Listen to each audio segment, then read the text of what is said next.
for some reason. You think your mom wants it? I'm still out here though. Hopefully you guys can find me.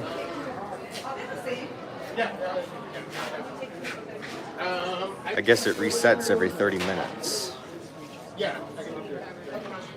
Well, people that were in there will start talking. Wow. Nice collection of dendrobiums and epidendrums. Now, you wouldn't be able to tell the difference between an epidendrum and a dendrobium just by looking at it. But you can kind of get some differences. Here is a dendrobium, and here is an epidendrum. This is the epidendrum. This one is called Miracle Valley. Nodashika. And then it's supposed to get better. So we'll see. Oh, look at this one here. This one. That's cool. And this one is a dendrobium.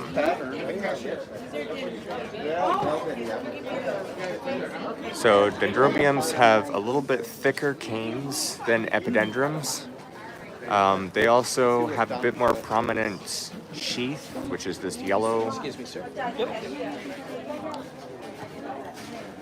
This yellow thing here. Whereas the epidendrums don't really have that. Huh?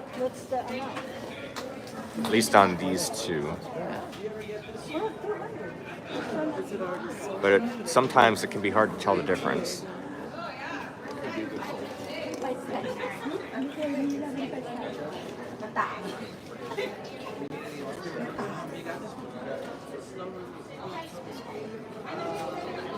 Alright.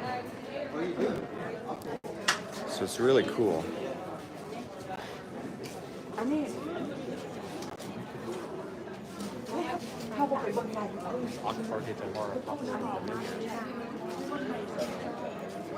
How about this? That is a nice specimen plant.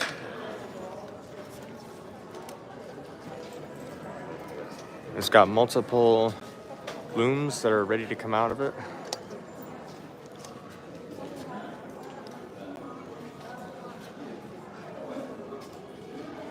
And I actually found the tag up at the top here. Here is the tag. This is by Kai Klausing. Really cool. It is such a rewarding experience to be able to grow an orchid to be such a huge plant.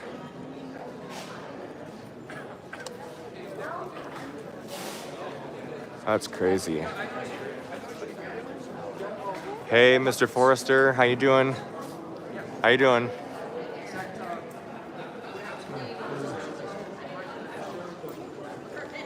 Okay. Don't be afraid to ask any questions. Don't be afraid to say hi. This is for everybody. I am at the San Diego County Orchid Society's show and sale, happening right now, the 18th through the 21st of April. So come down and see us. I'll be here all 3 days. This is in Balboa Park at the Casa del Prado, room 101. Again, such an incredible plant.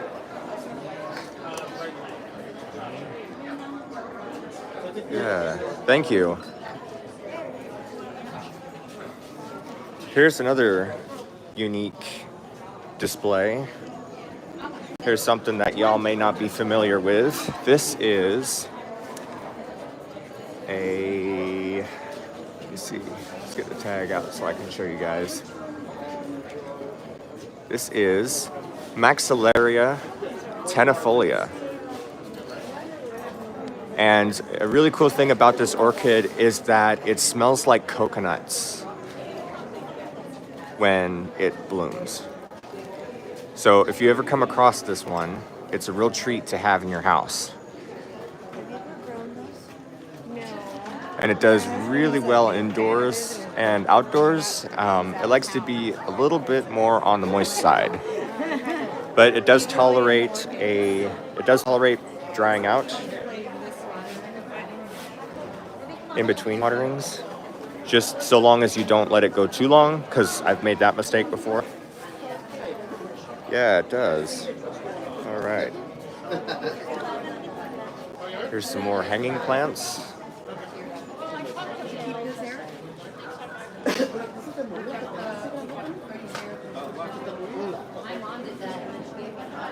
And then here's something you don't see every day, although some of you probably do.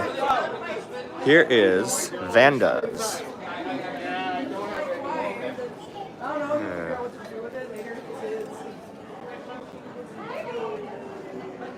These are Vandas. And they have that characteristic that everybody loves, that nice circle flower. We've got ones that are nice deep shade of purple here, which is really cool because that doesn't come around too often.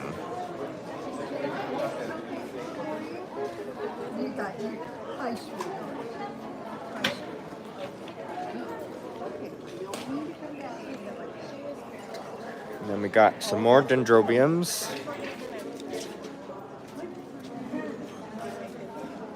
It's amazing how dendrobiums come in all different shapes and sizes, because you can have really small, compact ones like this to ones that look like pickles. And then they have other ones that are humongous from Australia. The Dendrobium kingianum is a really good base plant for hybridizing.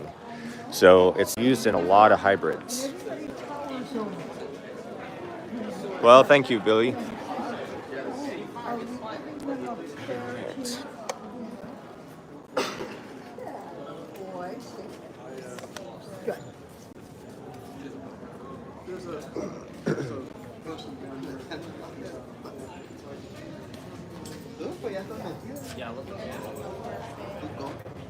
Got some crazy looking plants. Thank you, Mr. Forrester.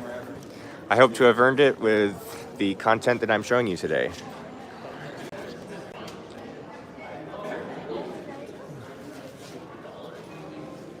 All right. We have another what looks to be Encyclia.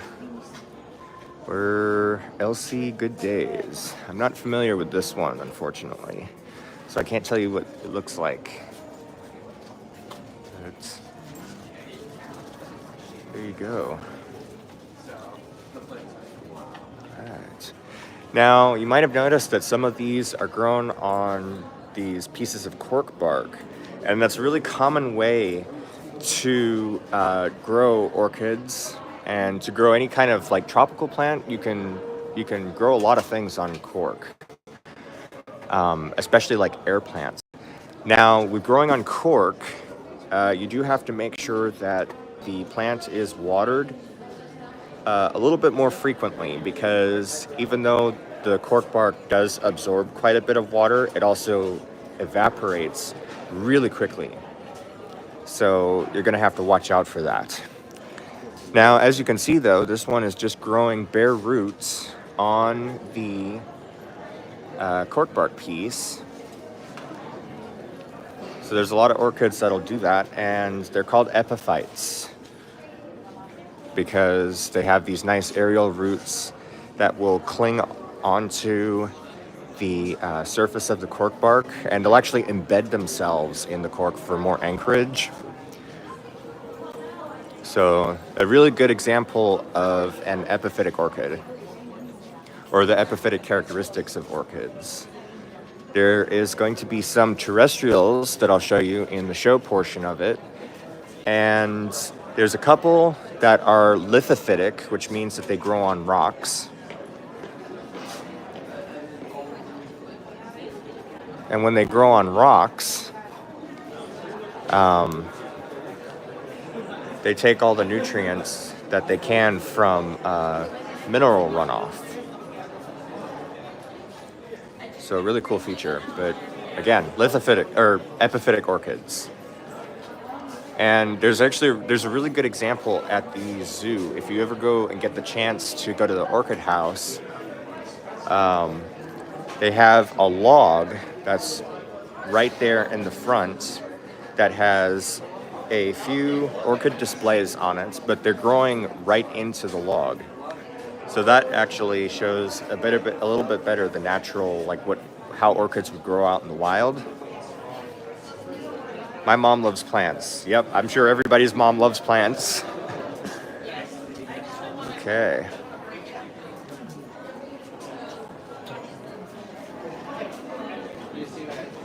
Here is something cool.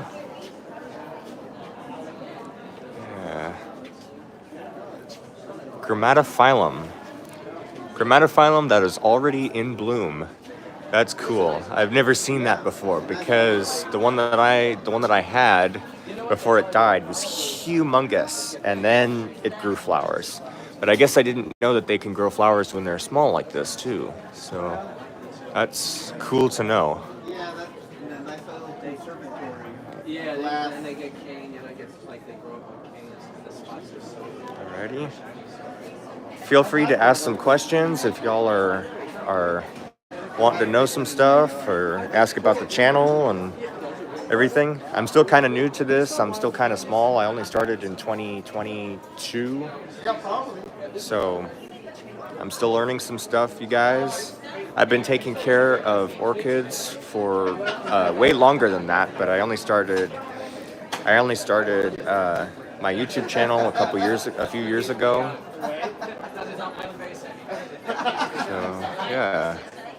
I mostly specialized before in Phalaenopsis orchids, but since then I have grown to other exotic species and actual species orchids, not just hybrids. So I've got a wide variety in my collection, from really small ones about the size of a quarter to giant Cymbidium orchids. And there's about 86 or so in my collection. So that's a hybrid. If you're looking to get into it, it is really cool. Don't believe the hype and the hate about it being so complicated. Some of them, yes, they are complicated, but majority of them are going to be very easy to take care of. It literally doesn't take any special care. Have I grown dragon fruit? Yes, I have grown dragon fruit. I actually have a dragon fruit plant that is really tiny.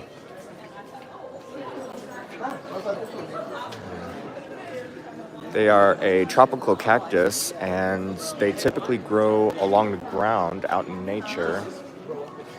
They don't. They do grow on sticks and stuff in captivity, but they're not a. I personally don't like the displays for that. I would have it along a fence if I had to do it. Now, the very first thing that you notice when we walk in here is how much it smells like orchids. Really cool scent. We have the checkouts where everybody can buy their plants. We got some more supplies over here, some pots, fertilizer, orchid mix, and sphagnum moss.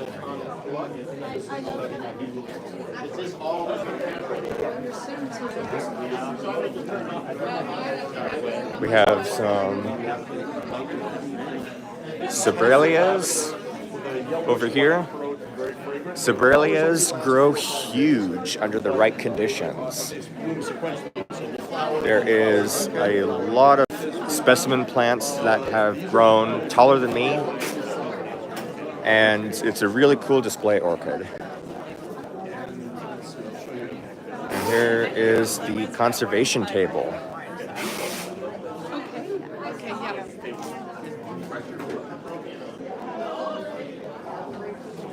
Oh, somebody got the one that I wanted. That's all right. There'll be more to come.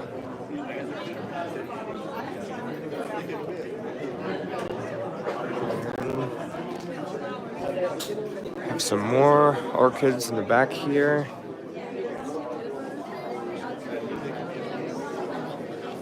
just love all the stuff that people have donated for the show.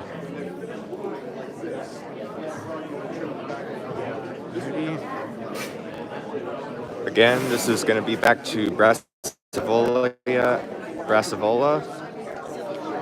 So Brassivolas, if you missed the last one, Brassivolas have these long, thin leaves, and they can actually be hybridized with a lot of different things. So if you're curious, that's what a Brassivola flower looks like.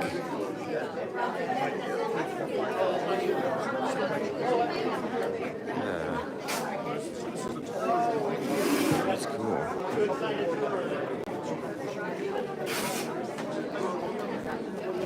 And we have what looks to be a string of turtles on the top here. These don't get flowers are small. Alright. But they are more prolific growers and more flowers. Now we have some Tillandsia for sale down here. This is a really cool one.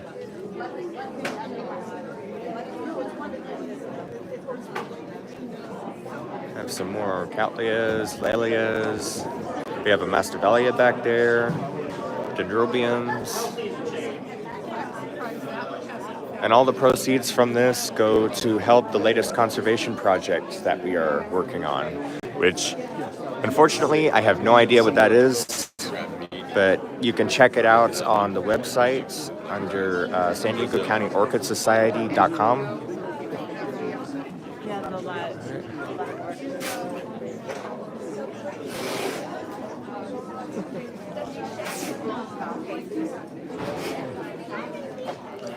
How long have I been streaming for? I have been streaming for 47 minutes.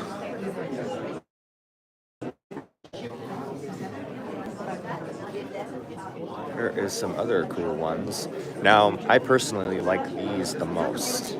This is in the genus Zygopetalum and also Zygonaria.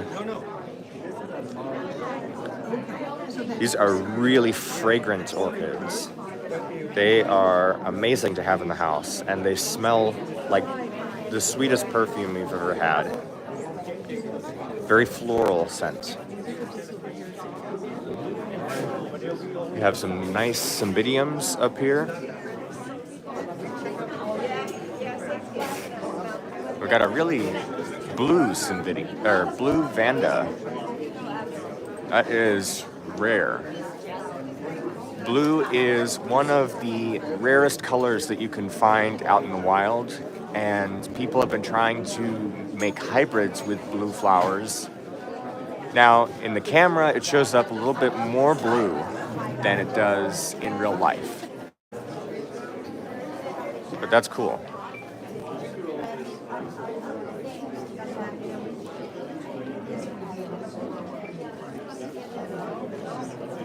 Yeah. Yeah, you're in for a real treat. It looks like a jungle in here. How is that for a cymbidium orchid?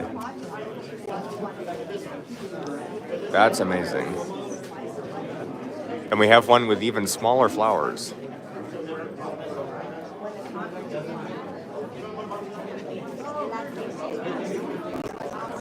Alright. We have some of these ones here.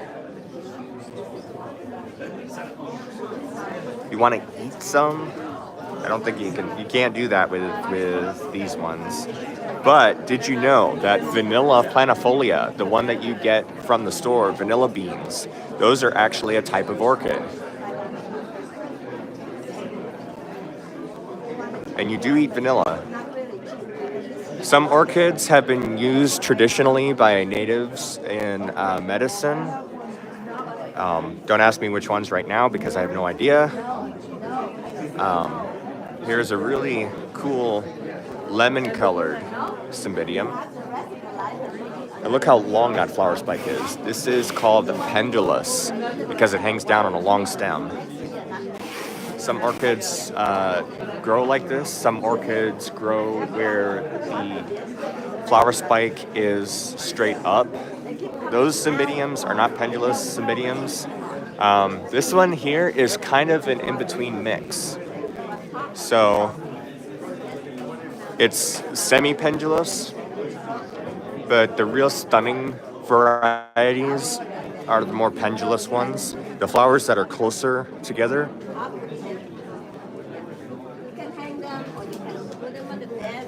Here's a really good example of one that's not pendulous.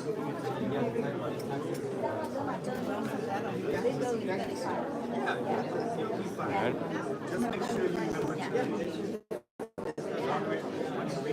And then here is some fragrant Phalaenopsis. Now, if you notice, they look a little different from the typical Phalaenopsis that you would see at the stores. So these ones have mottled coloration on their lips, or on their leaves, versus the solid color. But here's another variety of fragrant orchid, a fragrant Phalaenopsis orchid. But the leaves are long, skinny, and they kind of lay flat. Typical Phalaenopsis doesn't have this feature. So that'll be a characteristic if you go and look for fragrant Phalaenopsis. If you do see them at the store, snatch them up real quick because they are a treat to have. Some of them smell like flowers, some of them smell like Fruit Loops. It's amazing the varieties. Here's another example of a non-pendulous Cymbidium. And that one is really big.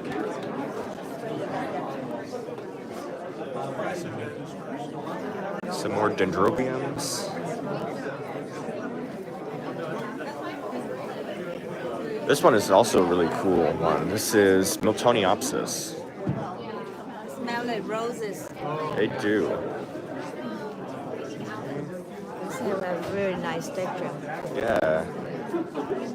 Can you tell us a little bit about that, or? Yeah, they like to be cool, not hot. Yeah. The maximum they can handle is 80 degree indoor. 80 degrees and indoors. Moist all the time. Yep. Winter maybe water once a week. Once a week, okay. Summer maybe twice a week, or depend on how warm. If it's warm, we water more. Okay. Never let it dry. All right. And east window is the best window. East window. Okay. Or sometimes inside with the growing light if you don't have the window. So Yep. east window is the best. Oh, okay, okay. If you have only west window or afternoon sun, you move it away from the window a little Yeah. bit and water more when they warm. Oh, okay. That's cool. They can bloom like 2-3 times a year. Oh, that's amazing. Yeah. Alrighty, they bloom 2 to 3 times a year. So that's really cool. And then this is another rare species, Uh-huh. fragrant, Dendrobium spectabile. Okay. They are, curly and they fragrant also. Yeah. Warm growing. Yeah. They can grow outside, but they like to be inside in the winter. Oh, okay. Okay. Yeah. That's cool. And then this budding one is the Oncidium cherry baby hybrid. So Okay. they have more flower. They can be bloomed 2-3 times a year. Yeah. Some of them have 5 spikes over there. Oh, that's cool. Yeah. And this is the Encyclia black comet. Uh-huh. It's another black orchid that you rarely seen. Yeah, you do really One or see two that in one. the show. That's cool. Yeah. And this is the path. They last for 2 months, moist all the time, indoor. Uh-huh. And this is another multiple floral path. It's called Hinodianum cross with Lowii. And they are, so amazing. They keep coming. They can bloom Yeah. with 7 flowers on the spike. 7 flowers on one spike. And they can bloom Wow. twice a year. Oh, okay. Some of these have 2 grow. That means they can bloom again in October. Oh, nice. Some of them have 3 new grow. That's cool. And then this is another Phalaenopsis. It's another species. It's called Phalaenopsis stucciana, and it's fragrant. It Okay. lasts for a long time. Nice. And not many people can grow it with that tall. Yeah, with yeah. spike. And when you hear up there is the Vanda. It's called Vanda denisoniana, another species. It smells like honey. Smells like honey. Very sweet, and then they can be they bloom all the time, like 2-3 times a year. Okay. And they stay compact. This is the big size of them. Yeah. Some of them can be smaller. And Oh, they, okay. They bloom already. All right. And these were blooming for a couple months already. So this is called Oncidium galramsey lemon drop. Yeah. And some of the Dendrobium nobile, we sold out of that, but Yeah, Dendrobium nobile is a really popular one. yeah. I And see the you have some coconut maxillarias. fragrance, yeah. Coconut, it smells like coconut. That's Yeah. cool. Smell of coconut and some Tolomnia. Tolomnia can grow outside, but they need to be bright and moist because they're small, so they Yeah. water every day. Water them every day. Yes. Okay. Hi, how you In doing? the little pot, I you know, have to he water wants every one of day. these. Yes, he does. Tolomnia is a really nice What orchid. color you like? Pink, red? We've Alrighty. lost all our Columbia. He wants to start again. They have. Well, thanks for sharing. Yes. We have more over here. This one smell.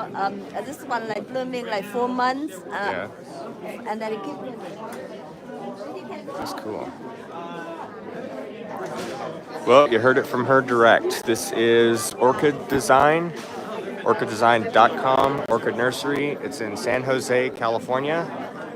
There is the phone number if anybody is interested in purchasing some orchids online. That is cool. All right. We got some other things to show you guys. And then I'm going to show you the show portion.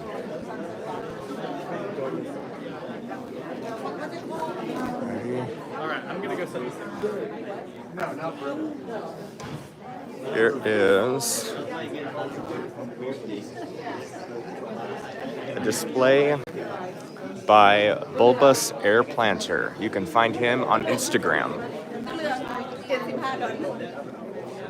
Now, he does all of these really cool and crazy designs for pots. You can hang them up, you can display them on a desk, anywhere that is possible to have one of these.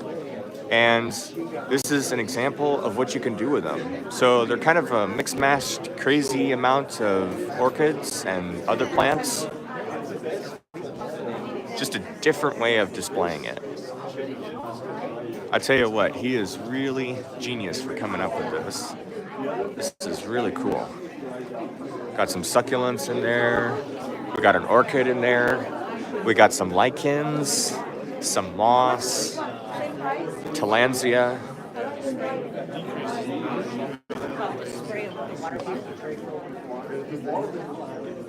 We even have one for carnivorous plants, which is really cool because he's got a sundew in there and he's got some other carnivorous plants in there.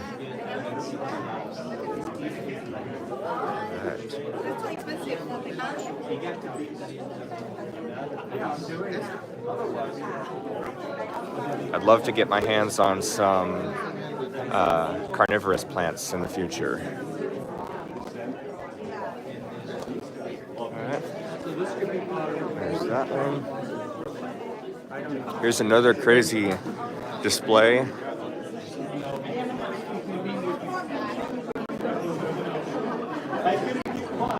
That's a cool one.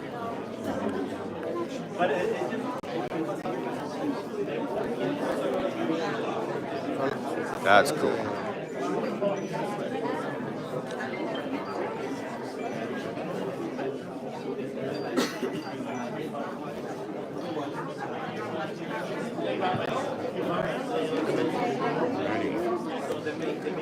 Let's move on. I'll show you some others real quick. I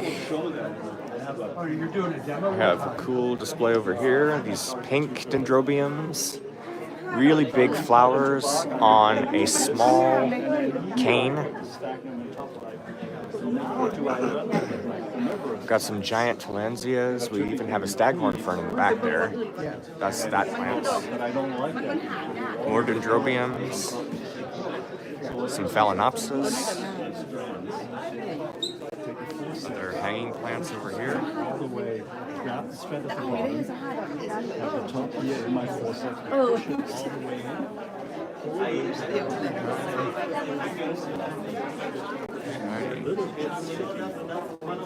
Some more displays, Dendrobium cunilinum. Got some more pots here.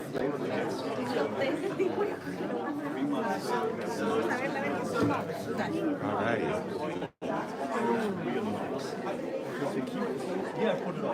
Here's something cool too. We have a vendor who sells cards with pictures of orchids on it.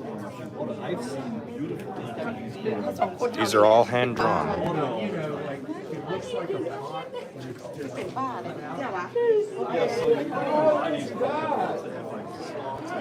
Got all these different types of pots too. There's a nice big one that looks branching. I know. Oh my God, you scored. Smaller.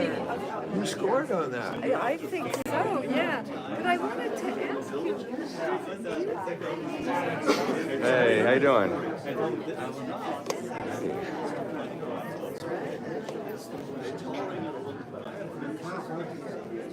Got some more epidendrum orchids here. Yep. Yeah.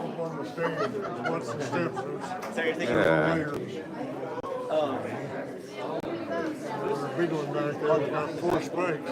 Oh wow.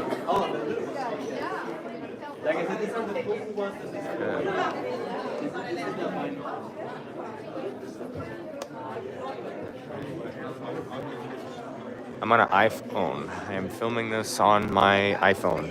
I film all my videos on the iPhone. So it's kind of crazy here.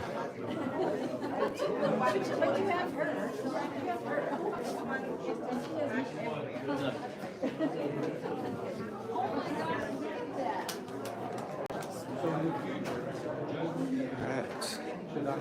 Some videos. Let's go up here on the stage.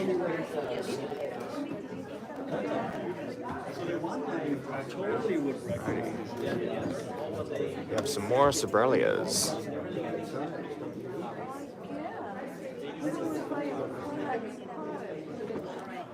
And some more Phalaenopsis orchids here. Yeah.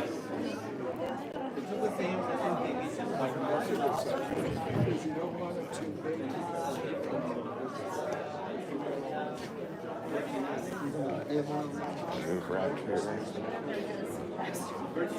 That is a humongous maxillaria.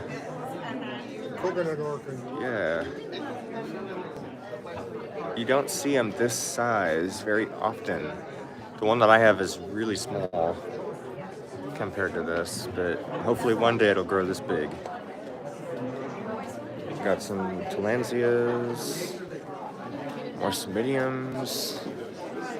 There is 1, 2, 3 flower spikes on this one. So that one down there, this one here,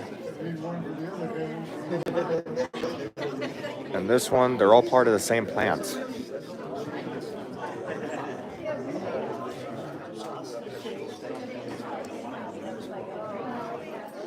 Alright. Down the stage. More miniature orchids. Here is not an orchid, this is a staghorn fern. I can only tell when they're really strong. And they were like, something else, and then I know. The other one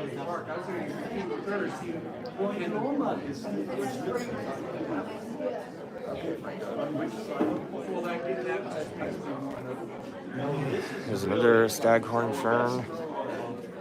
Now, for those of you who don't know, staghorn ferns can get huge. I've seen them bigger than me, and I'm 6'4".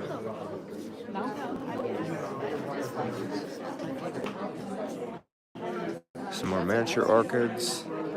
I actually have this one. Alright, I might have to get some more of these. This is Victor Gonzalez's display of miniatures and medium-sized plants.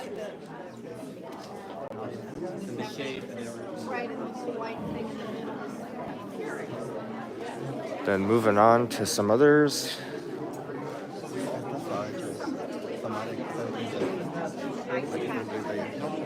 These are not orchids, although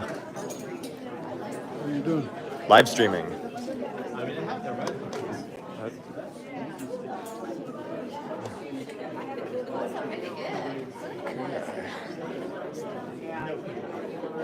So here.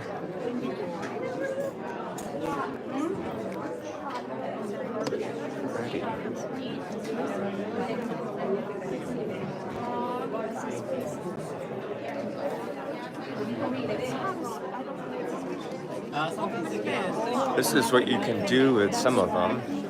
So this is a palm husk, and you can plant, this one's got a bromeliad in it right now. There's one with an orchid.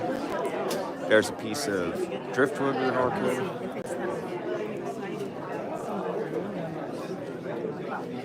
Some other non-orchids.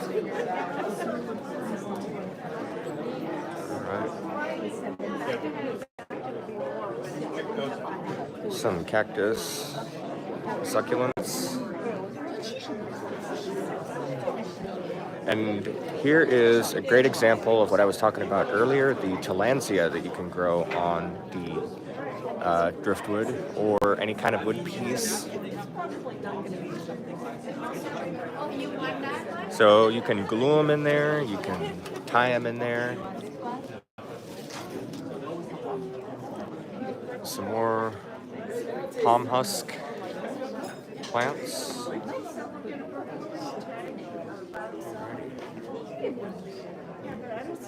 Now, if you just joined the chat, it is the 18th of April, and we are at Balboa Park, Casa del Prado, and this is the summer or the spring show and sale for the San Diego County Orchid Society.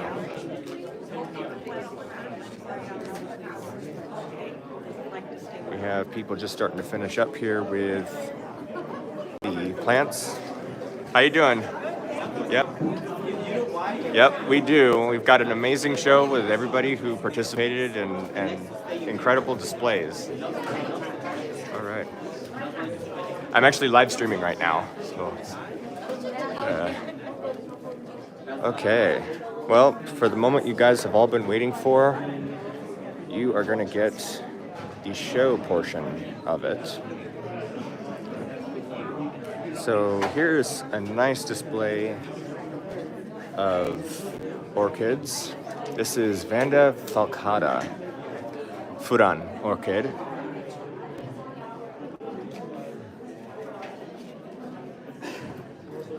Now these ones don't have flowers on them, and I personally like that because it gives you a chance to appreciate the foliage and all the different varieties of foliage that you can have.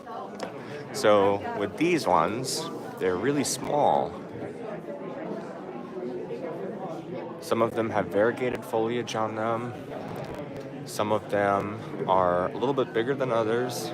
This one's got some interesting spots on it.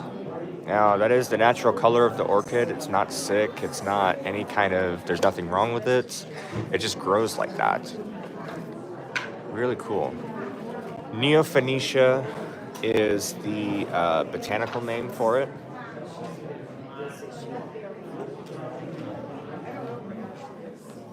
Some nice variegated orchids here. And we also have a different type of variegation. This is like splotching variegation. Now, it does show up really well on camera here, but you might think that these yellow spots are the orchid being sick, but it's not. You have some striped variegation. You have orchids in this family that have pink root tips, whereas typical orchid roots, their tips are going to be a green color. So you can see a good one there. The meristematic tissue on these orchids, on some of them, are pink.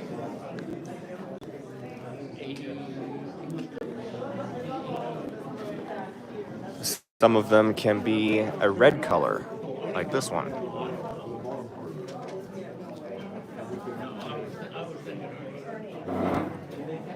Some of them can kind of be a mixture of both.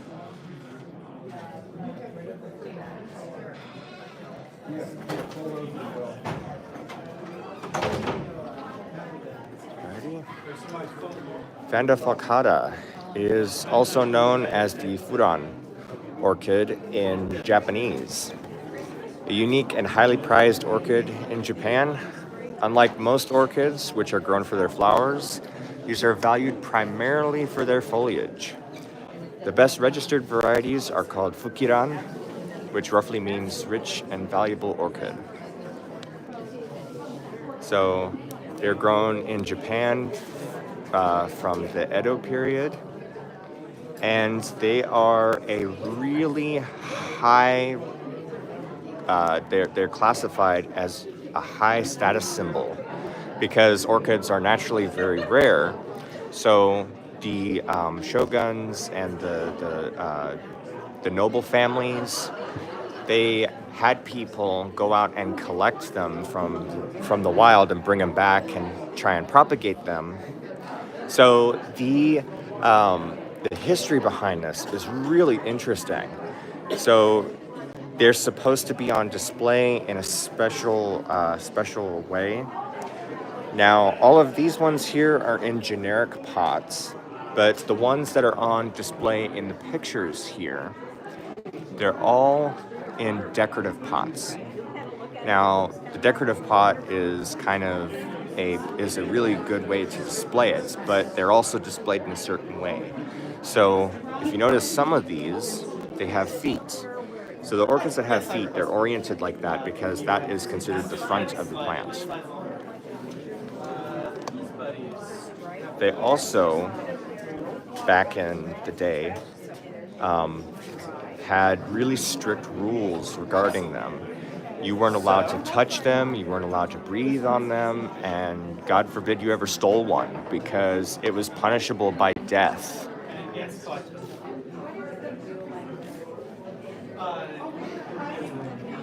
Little bit more advanced orchid. So they're typically grown in moss mounds rather than the regular orchid media. And again, displaying them is an art.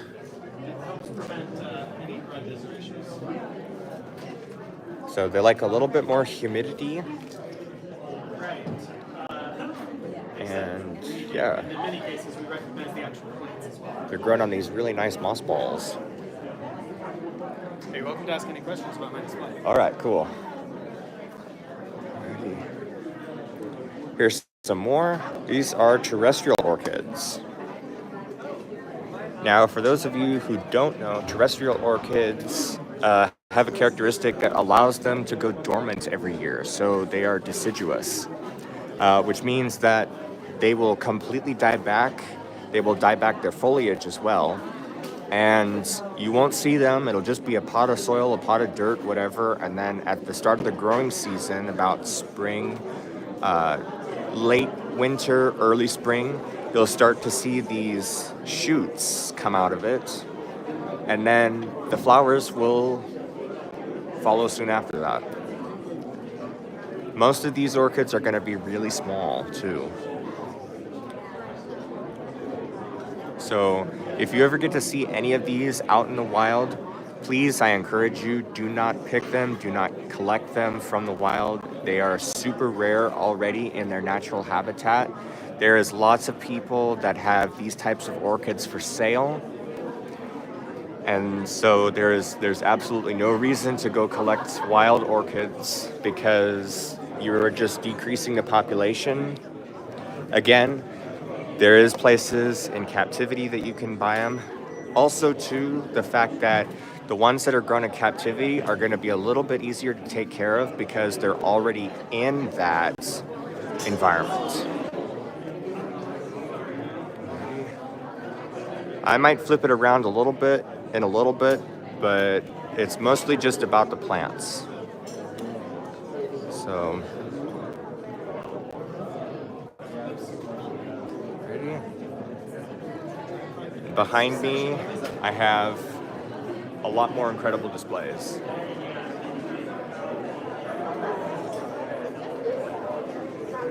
But we are gonna go and see all that later.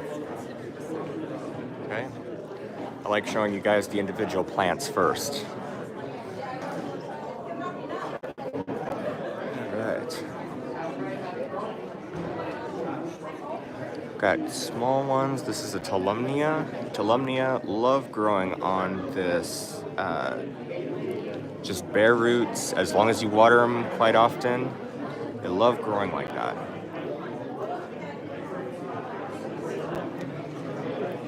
There is another one.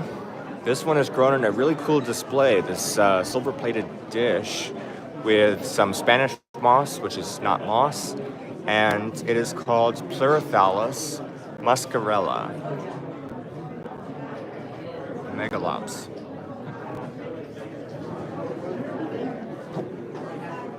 Now, all these Pleurothallus have a unique characteristic where the leaves are big, but the flowers are small. So some Pleurothallus species will be humongous, but they'll have a tiny flower about that big. Moving on to some Paphiopedilums. This is displayed by Debbie Halliday.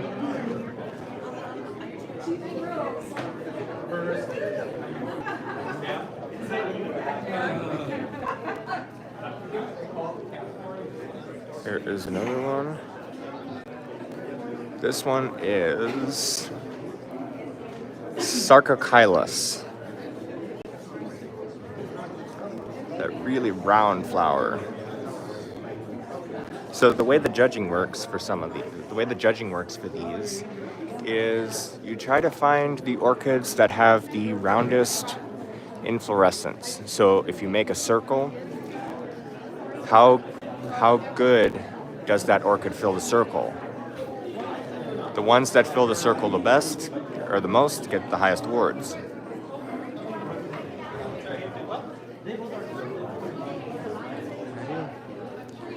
I skipped a few here. We have some more Paphiopedilums. There's one with some really burnt, almost rusty looking color.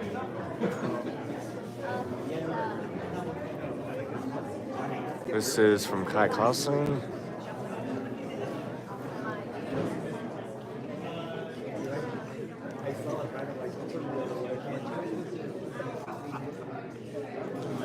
All right, well, it was nice having you. If you have to go. Yep. Hope to catch you next time.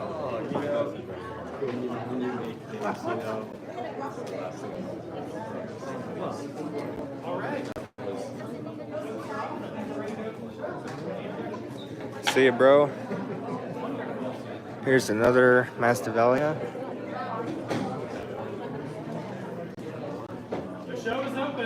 There is another Masdevallia that's really cool. That's crazy. This one is Masdevallia decumana, if I'm pronouncing that right, hopefully. There is the picture, there's the name if y'all can see it. We have another one up here. This one is Dendrobium striatum.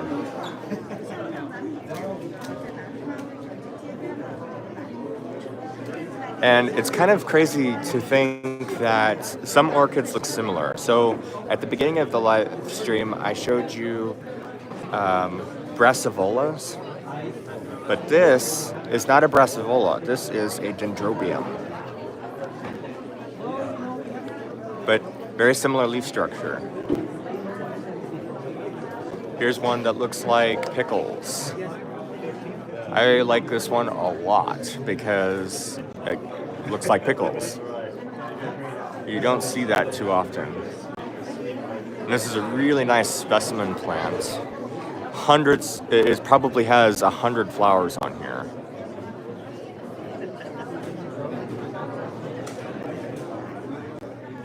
I have another dendrobium down on the bottom.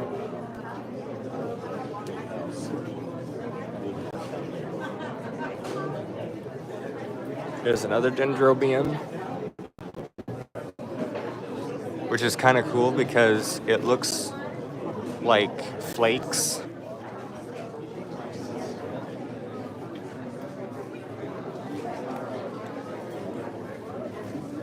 Some more dendrobiums. We've got another Masdevallia. Now that's a really cool one. It's called Masdevallia reichenbachkiana. For those of you who want the name, in case I'm not pronouncing it right, which has been known to happen,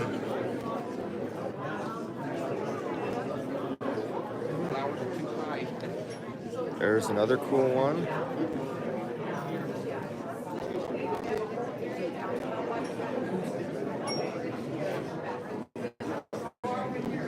There is Sophronides. That's kind of cool. Yes. Cattleya Sophronides.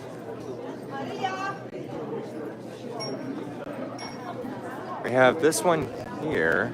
This one is a bulbophyllum.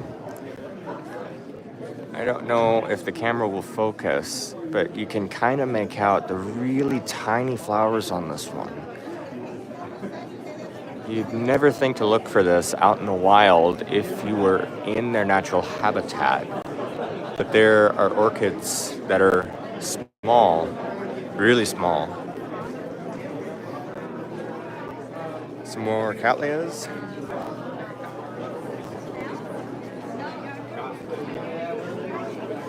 We have another orchid here, which I am not familiar with the name, but that's what it looks like.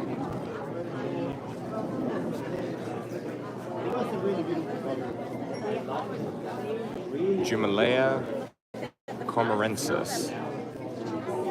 Jumelia cormorensis. We have some other vandas. Now this is a really good example of how big a vanda orchid can get. So right now, this is hanging on a display. There's my hand right next to it. Now I have a fairly big hand, but still that orchid is huge. Here's another vanda species, vanda.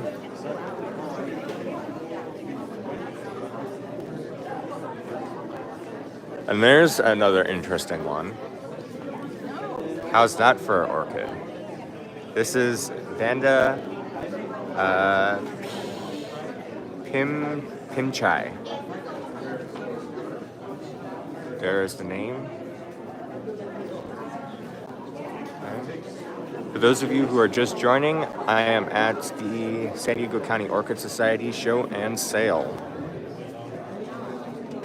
Ready? That is a cool orchid.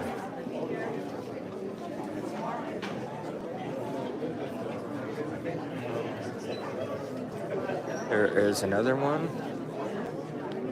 Some of these names I'm not familiar with, and I probably don't know how to pronounce them properly either. So, please forgive my lack of pronunciation skills when it comes to some of these.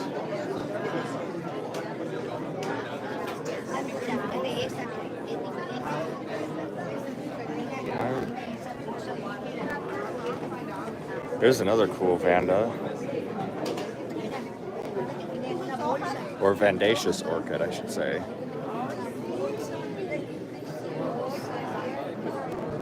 That's nice. Now, I tell you what, this next one here has to be one of my favorites, because just look at that deep purple. On the phone, it comes up more blue than it is in real life. In real life, it's kind of a darker shade of purple, but you can see that there's a lot of blue in it, even though it is technically purple. This one is Van de Pachong Blue. And this one is just absolutely crazy. Grown by Debbie Halliday. This is Phragmipedium Sorcerer's Apprentice. There's what the flower looks like. And there's what the plant looks like.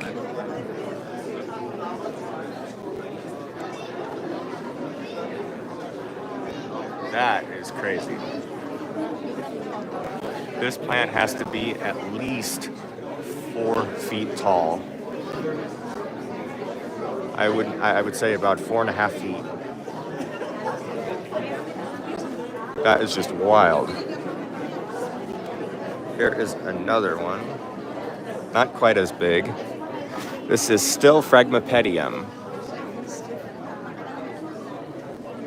Still classified as part of the slipper orchids, but they are different from Paphiopedilum and the other one, which I'm not familiar with. There's another one. This one is Paphiopedilum, and this is also a Paphiopedilum. So you can kind of tell the difference a little bit just by looking at it. There is a little bit better focus. So this one is the Phragmipedium. This one is the Paphiopedilum. They do look very similar, but they also have features that tell them apart. Phragmipediums can be characterized by this twisting of the sepals here. Now, what'll happen is in some species, they'll actually grow down to the ground and ants will come up and pollinate them.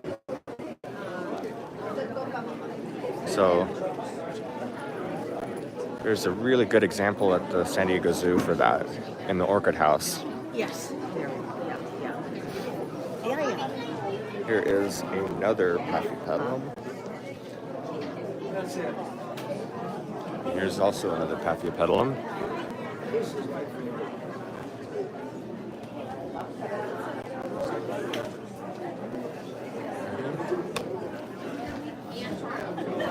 This one is called Paphiopedilum Pride of York. And as you can see, it's got a little growth coming out of it there. It's got a new growth.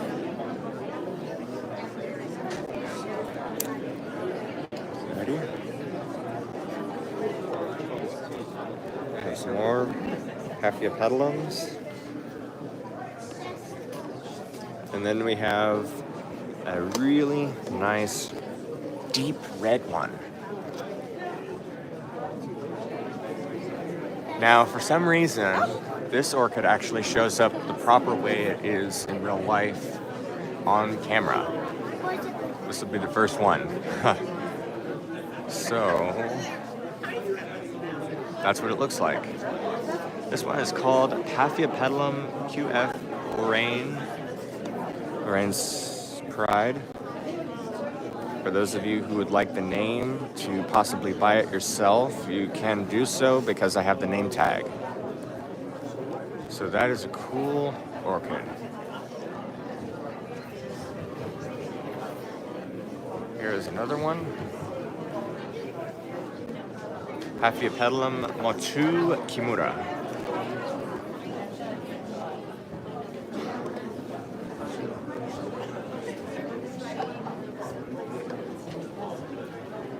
There's another one. Paphiopedilum Pisciniing Alien. I tell you what, these ones do look like aliens because they are wild looking. We have some more paths. Got a nice yellow one. A really cool white one there. And then we get into our Cymbidium orchids.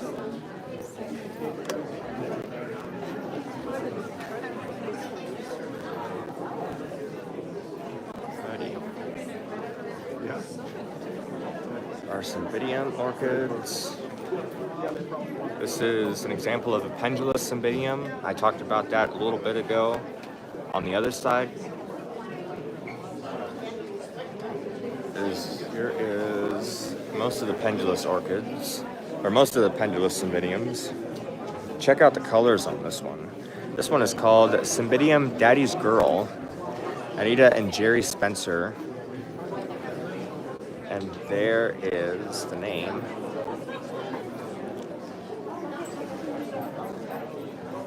There is a different variety that's got different colors on the flowers. Same name, different colors. There's the kind of side by side there.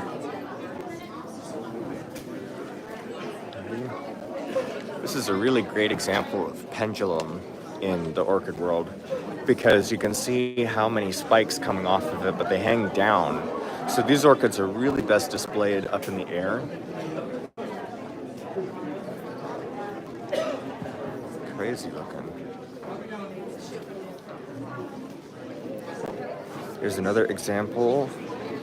This one is yellow.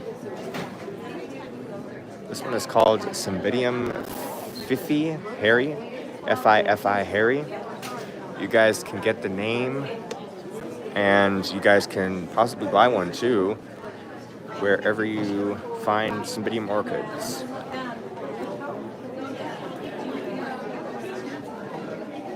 Have another Cymbidium. Now we're starting to get into the ones that are not pendulous.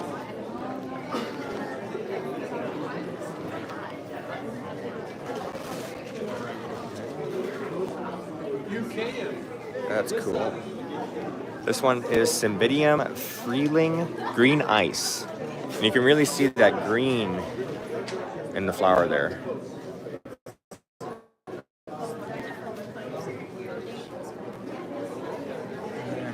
Here's another one that's a little bit more red in color.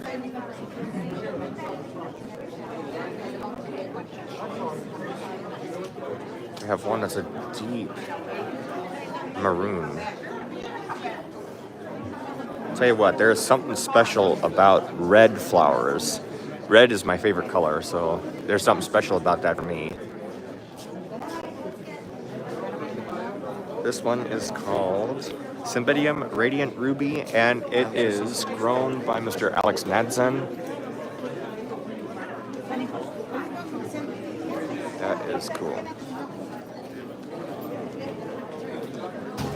Over here we have a nice pink one. This one's got some red in the lip there. This one is called Cymbidium Kimberly Splash. Hi.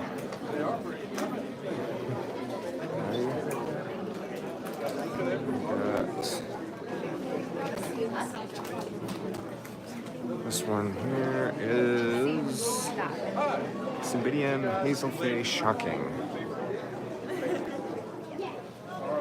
That's cool.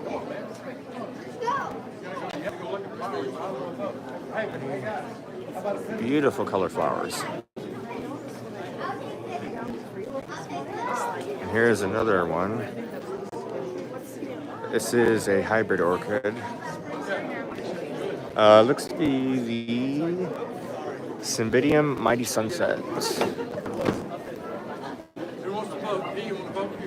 It's over here.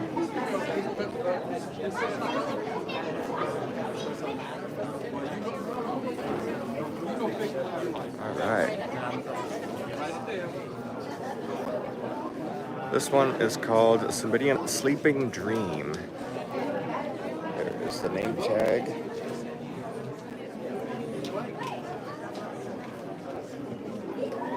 And then we've got this one here. Sorry. And then there is this yellow one. Yellow ones are really cool, really nice. Cymbidium Sunrise Fire Arts crossed with Cymbidium Scooby-Doo Daphne.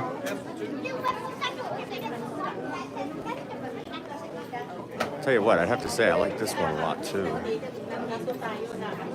How about that? This one is also grown by Alex Nansen, and it's called Cymbidium Blue River Thunder. Not something you'd see on a regular basis, even for orchids. And then the coloration is just crazy. You can see that the lip has got a really nice violet red color with the sepals and the petals display this really cool lining, or this really cool veining in a yellow background. But those lines, they're red.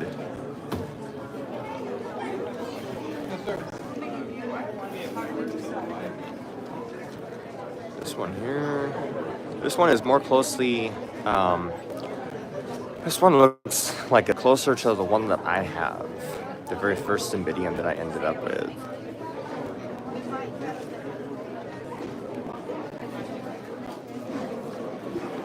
Then we've got this one. This one is Cymbidium Green Sensation.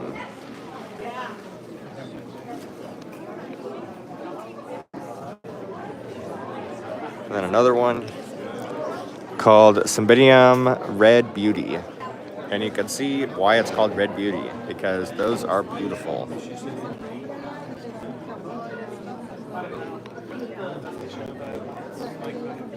Here we've got some seminars for April 18th, which is today. So if you can, please make it out. You don't want to miss this show and sale. It is happening right now. Really cool. So there's the schedule for the live shows. And then let's go over here into some of these. We've got Cattleyas, we've got Lalias, we've got Lalia Cattleyas, we've got every type of orchid you could possibly think of, and probably more. So here is one that's cool. This nice yellow and red orchid. This one is called Brassiolalia Cattleya Izumi Charm, crossed with Brassiolalia Cattleya. Guess what? And I am not making that up. That is literally the name. See? That is literally the name. Ready? I encourage you guys to ask questions. I encourage you guys to tell me how I'm doing. I encourage you guys to be friendly, to be courteous of others, and to have fun.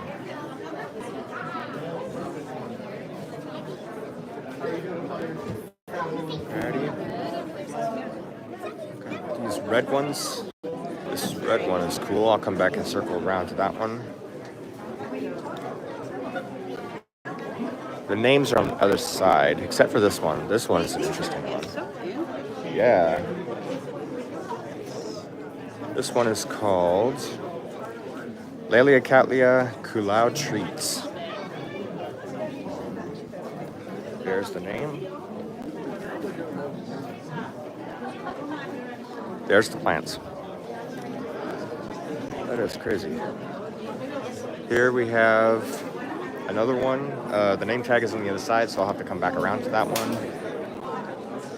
This one is really cool. This one's a orange color. This one is Lalia Cattleya Trick or Treats.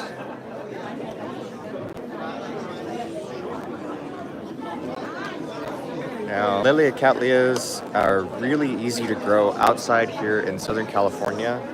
Just as long as you water them quite often, you can actually grow them on trees, on stumps, on logs, on any kind of mounting surface, and they'll do really well. I've even seen them being grown on palm trees. So you just tie them around and they should be able to do well.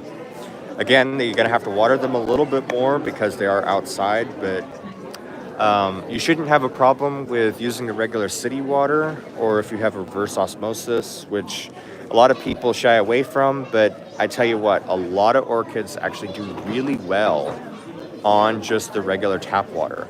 So don't be afraid to experiment a little bit and see what works. Got some more Lilias. Here's some other really cool ones. I also encourage you guys to like, share, comment, subscribe. I hope to have earned it this time. I hope to have captured your interest a little bit today. This live stream does end at 12 o'clock. Here's another one that's cool. This one's Lelia Cattleya alarcon, crossed with Cattleya intermedia aquinii, variety in Corlia.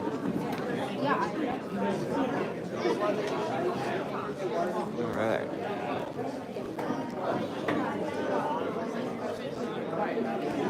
This one is SLC, Angel's Treats. Got some other ones here. Some Lelia Cattleyas. Here we have our collection of Phalaenopsis that were entered in the show. So that's a kind of a cool, fun one there. Phalaenopsis Liu's Cute Angel.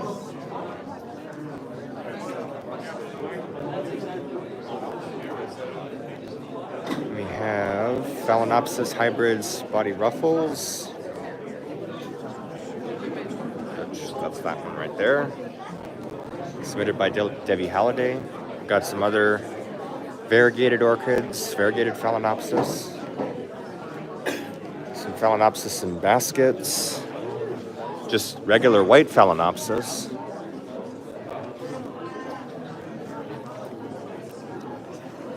And we've got some others that are really cool. Alrighty, here's something that's interesting. This one is really cool.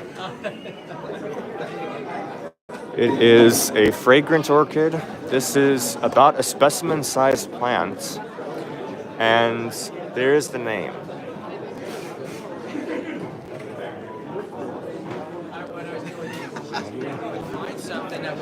Some of these here. This is Cattleya Chit Chat.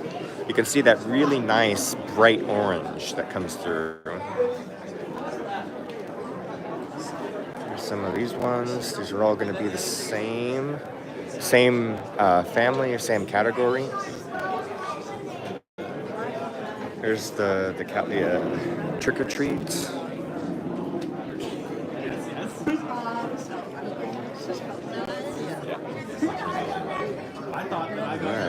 And the deep red one here. It's called Lelia Cattleya Brazilian Angel. There.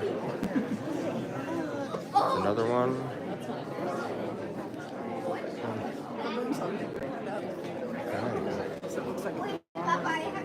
That one's, this is cool. One that's got huge flower on it. That's crazy. This one is called Lelia Cattleya Park Ridge. Huge flowers.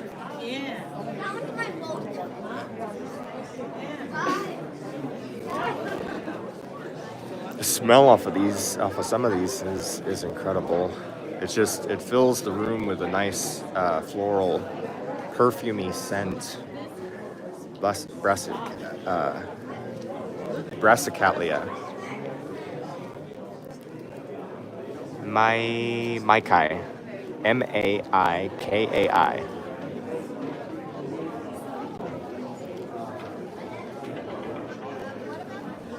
Here's the yellow one. This is the Brassiolele Cattleya Guess What?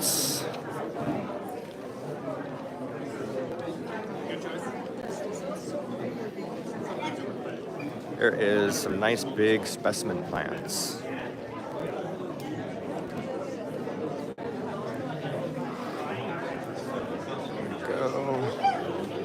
Come around here. This one is,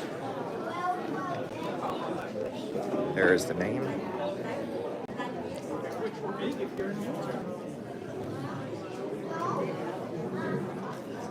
This one's really cool. Our Papaphyllum giganteum. Now you can see why it's called giganteum, because the plant can grow pretty big, and all of these flower spikes have these really cool stalk of flowers.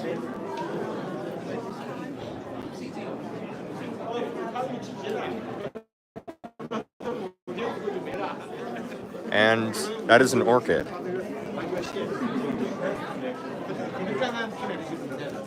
Here's another one that's interesting. It has got different colored flowers on the same plant. You've got ones that are red, you've got ones that are orange, you've got some that are kind of in between. This is Brassicatlia Robert Randall Highland.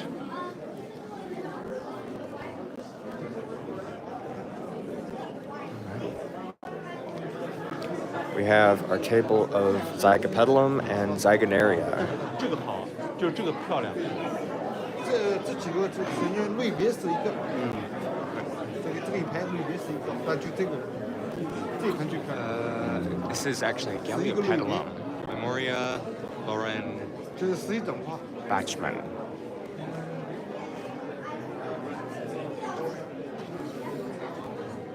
Zygos, Zygopetalum, Rain, Moonlights.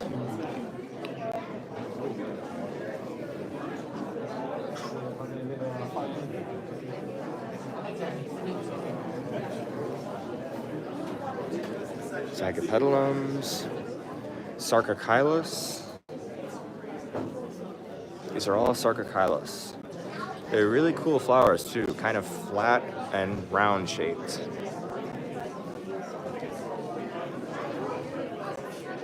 Sarcochilus. We got a really nice red Sarcochilus. Alright. Really nice red one. We've got a yellow Sarcochilus.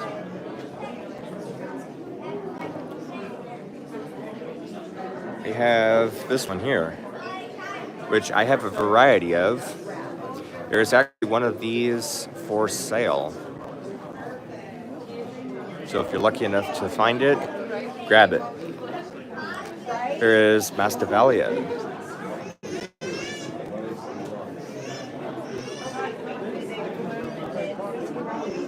That is a really nice plant to have in a collection. There's a bunch of Masdevallias. This is Masdevallia Swallow Harford Sunrise.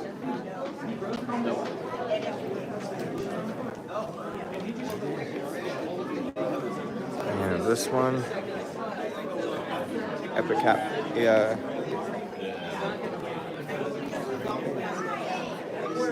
We have epidendrums.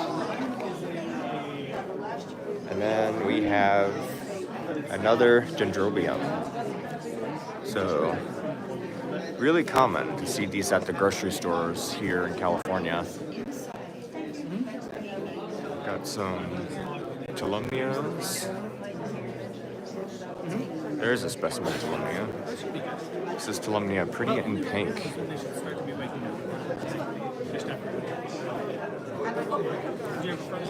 Here's the Tolumnia Gyrac Flyer Red Spread.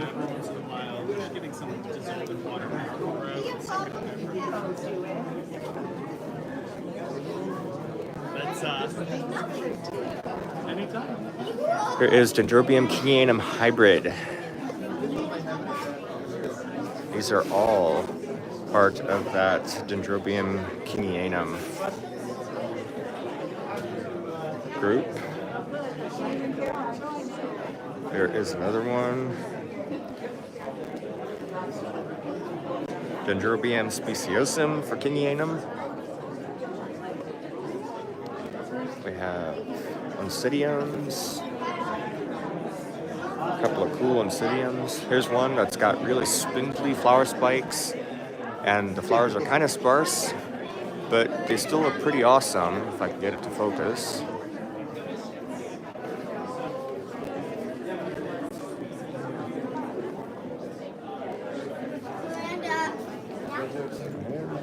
Some more oncidiums.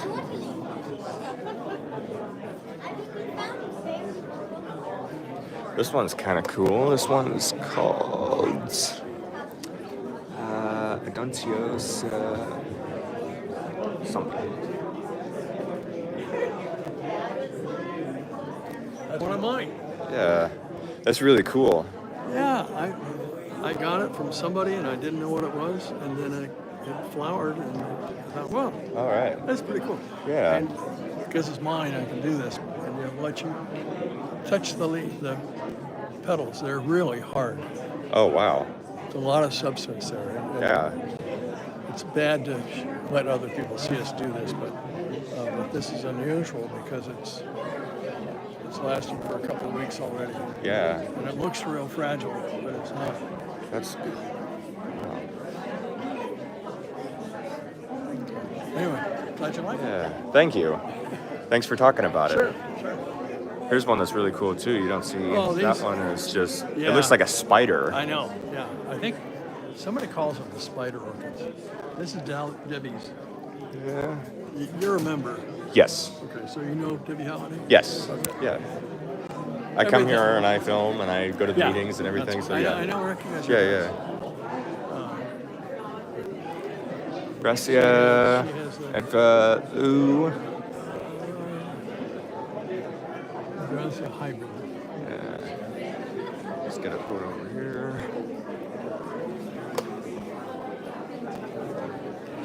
And they're fragrant. Are they really?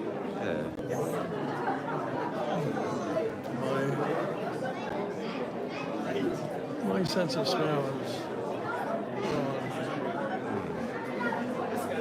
Thanks for liking it. Yeah, thank you.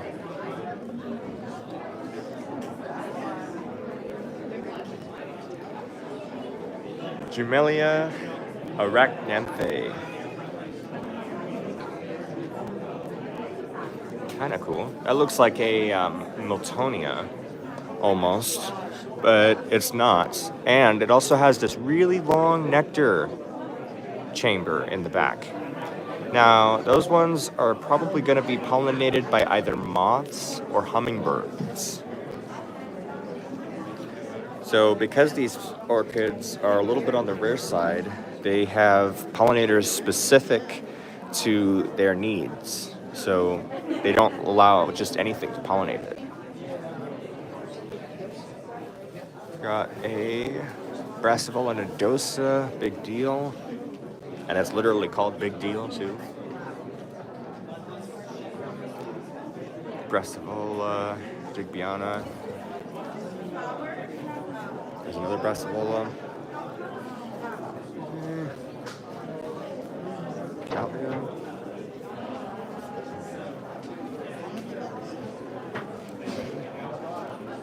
Got another one here. Maxima Corulia. We've got a Cattleya. I'm not even going to try to pronounce that. But you have the name now, so you can go find it if you want one of your own. Some more Cattleyas. Some more Lelias. Cattleyas. Here's one that's really weird.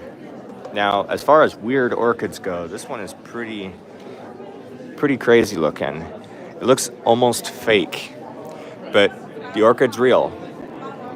This is called Dendrobium eximium. Now, I have never seen this before, but it's got fuzzy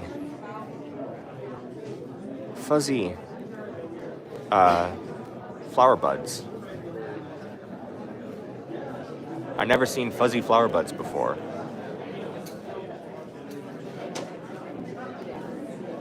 Got another Dendrobium.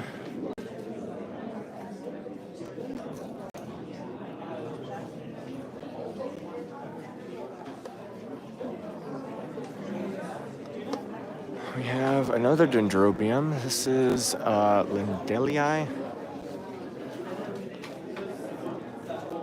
This is a great example, actually, of a plant that produces bigger flowers than the foliage.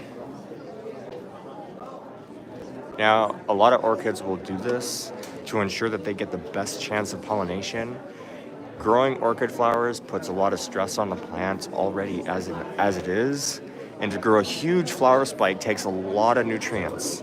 So when the plant is actively growing a flower spike, it is not growing any new growth, it is not growing any roots, because it wants to focus its stuff onto the flower. Once the flower dies back, once the stem dies back, then all of a sudden you'll find new leaf growth, you'll find new root growth, you'll find new shoot growth.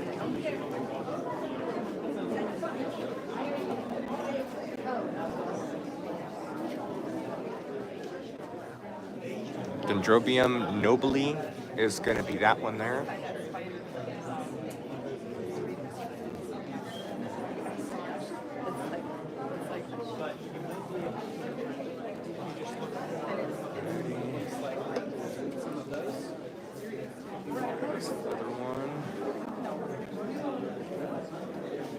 This is Epi Parkinsonianum. It almost looks like a bird. This one is Epi Pseudopodendrum with the orange lip and green petals and sepals.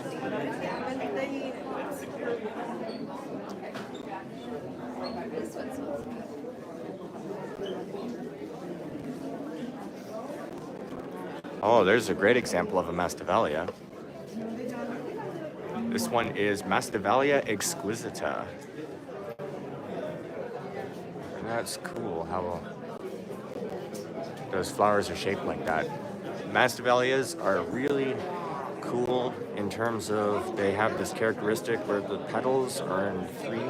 They have the three spikes that come out of it. And there it is. We have some more Masdevallias. This is a really nice collection of Masdevallias and Maxillarias on the same table. Check out that.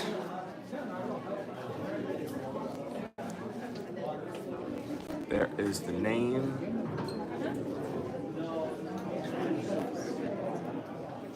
And there's the plants. White ones, red ones, orange ones, purple ones, pink ones, yellow ones. Let's see. This is Masdevallia coccinea, submitted by Kai Clausen.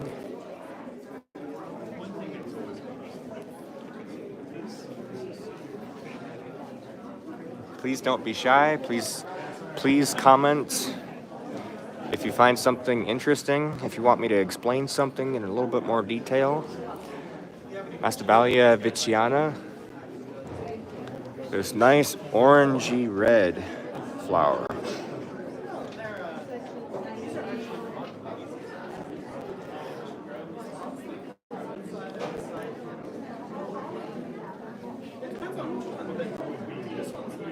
Here's one that's interesting. This is part of the same family.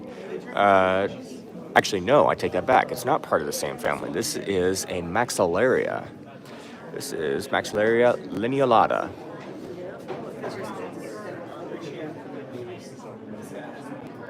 Now, I am taking some time to go over some of these names too, so you guys can look up what they are. You can learn a little bit more about them if you want to see more information. A lot of these plants I don't own. I have other ones. So I can't really tell you about them. I'm just here to kind of show you what's going on at the show. Oh, that's a cool one. Looks like a bird. But I do know how to take care of all of these. Maxillaria picta.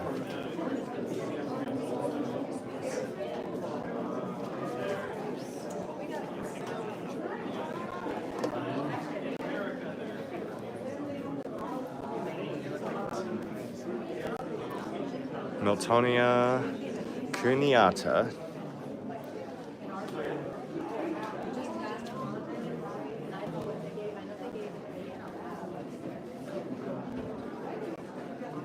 Osmoglossum pucellum, or pucellum. I do have one of these. They're super easy to take care of.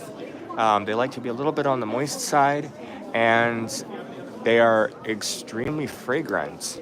But what's also cool is that the flowers are displayed upside down.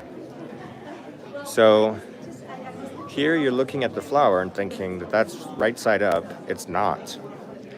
This is right side up in terms of orchid flowers. You have the lip that goes out here in the front. You have the petals and the sepals in the back that point up and usually in a fan shape. But these ones, they don't do that. The lip is actually this thing, this yellow thing right here, and it's upside down. So the petals in the back there are the ones that you see in the front.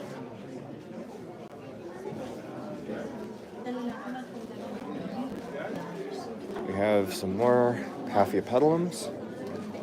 Now these are really cool. Paphiopedilum primilinium garderi.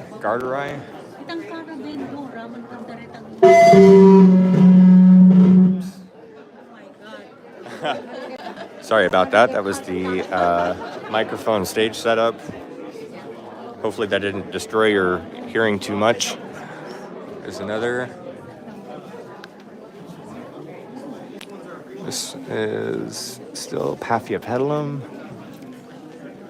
Now, unfortunately, I cannot touch these because they are part of the display. Squirrelii.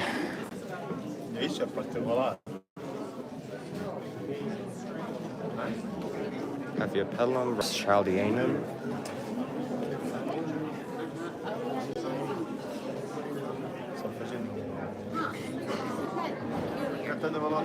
Got some hanging orchids. This is Rhincostylus. How's that? How is that? Dendrobium.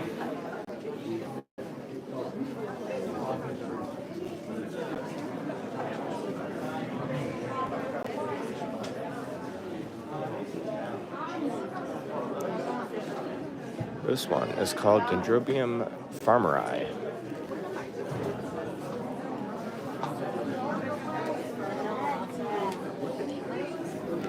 Here's Phalaenopsis in a hanging basket, and this one's got a little bit different variegation in the leaves. So this one's got mottling and it's got stripes. Pretty cool. Phalaenopsis philippinensis.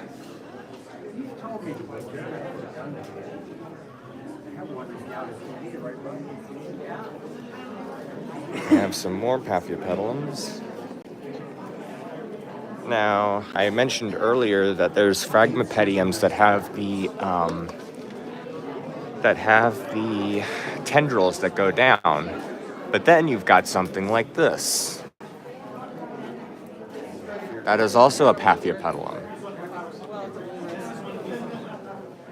This is Paphiopedilum philippinens. Got Paphiopedilum villosum Mardi Gras. And that flower looks almost fake. You know, somebody else told me that my orchid, not the person who sold it to me, told me it's sort of This rare. one is Pleurothallis. Yes, in the orchid world, it is very rare. In fact, the one that was out Just like here me. last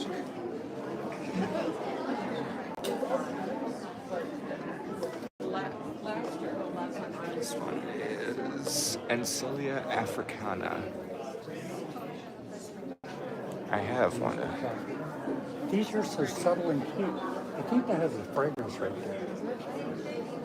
I mean, if you Now there's a real treat. smell something, a little bit. No, your nose is a little higher up.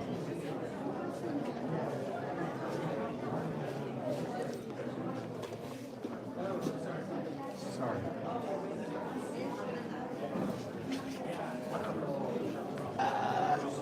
This is an orchid that's got blue flowers. I'm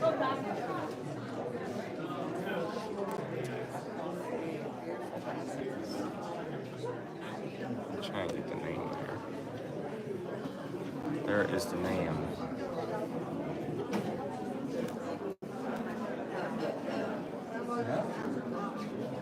Here's a really good example of Vanda and aerial roots. So they can be grown in the pot, but eventually they'll grow out of the pot. And this one has roots that trail all the way down and come out in several branches. And this is a characteristic that epiphytic orchids have to maximize water collection, maximize nutrient collection. They really take advantage of the setup that they're in. That's really cool. Here's something in the back. This one is called Elophia streptopetala.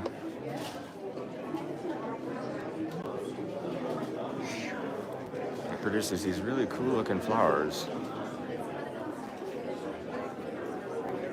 And a very long flower spike that's still got yet to bloom. See all those ones at the tip? That's all going to turn into flowers. Ready? This is the San Diego County Orchid Society's Spring Show and Sale.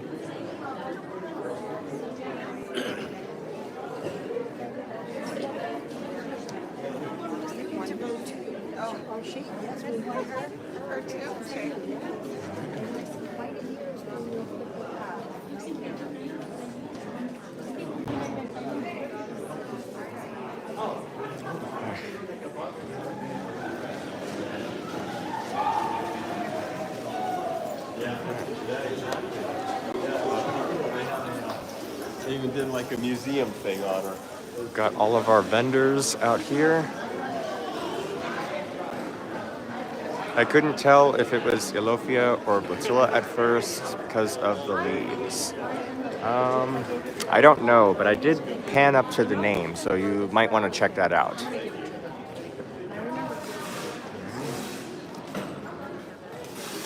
D4. All right, D4, thank you for watching. Here's the outside part of the show and sale. This is all sale stuff. We have our plant hotel to the right here.